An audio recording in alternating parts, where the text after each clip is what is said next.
उस दिन हम दोजख से पूछेंगे कि क्या तू भर गई? वो कहेगी कि कुछ और भी है। और बहिश्त परहेजगारों के करीब कर दी जाएगी कि उनसे मुतलक दूर न होगी। यही वो चीज है जिसका तुमसे वादा किया जाता था, यानी हर रुजू लाने वाले, हिफाजत करने वाले से। जो रहमान से बिन देखे डरता रहा और रुजू करने वाला दिल लेकर आया, उसमें सलामती के साथ दाखिल हो जाओ। ये हमेशा रहने का दिन है, वहां जो चाहेंगे उनके लिए हाजिर होगा। और हमारे यहाँ और भी बहुत कुछ है, और हमने उनसे पहले कई उम्मतें हलाक कर डाली। वो लोग इनसे कुव्वत में कहीं बढ़कर थे। फिर वो शहरों में गश्त करने लगे, क्या कहीं भागने की जगह है? जो शख्स दिले आगाह रखता है या दिल से मुतवज्जे होकर सुनता है, उसके लिए इसमें नसीहत है।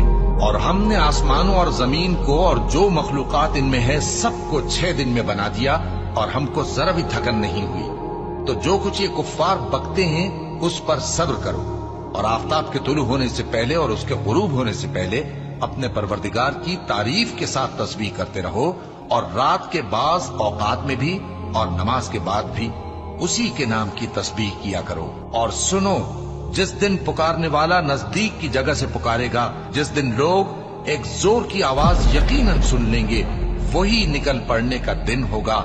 हम ही तो जिंदा करते हैं और हम ही मारते हैं, और हमारे ही पास लौट कर आना है। उस दिन जमीन उन पर से फट जाएगी और वो झटपट निकल खड़े होंगे। इस तरह से जमा करना हमें आसान है। ये लोग जो कुछ कहते हैं हमें खूब मालूम है, और तुम इन पर जबरदस्ती करने वाले नहीं हो। बस जो मेरे अजाब की धमकी से डरे, उसको कुरान के जरिए नसीहत करते रहो।